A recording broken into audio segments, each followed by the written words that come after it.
पुण्यातून एक अत्यंत धक्कादायक आणि कायदा सुव्यवस्थेचे धिंडवडे काढणारी घटना समोर आली आहे. धानोरी भागात गेल्या 10 वर्षापासून बेकायदेशीरपणे जमिनीवर कब्जा करणाऱ्या इलाही शेख नावाच्या इसमाने कोर्टाच्या आदेशाला केराची टोपली दाखवली आहे.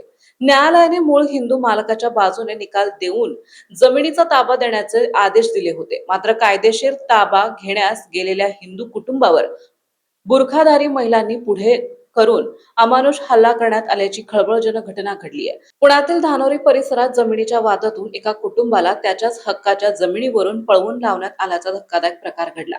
संबंधित जमिनीवर गेल्या 10 वर्षांपासून इलाही शेख नावाच्या व्यक्तीने बेकायदेशीर ताबा मिळवला होता. या विरोधात हिंदू कुटुंबाने प्रदीर्घ न्यायालयीन लढाई लढली.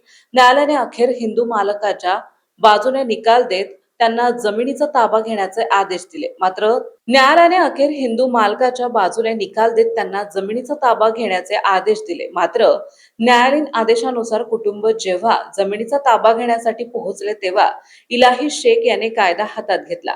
त्याने स्वतःसोबत अनेक बुरखाधारी महिलांना आणून हिंदू कुटुंबावर हल्ला चढवला. या घटनेमुळे धानोरी आणि संपूर्ण पुणे परिसरात तीव्र संताप व्यक्त केला जात आहे.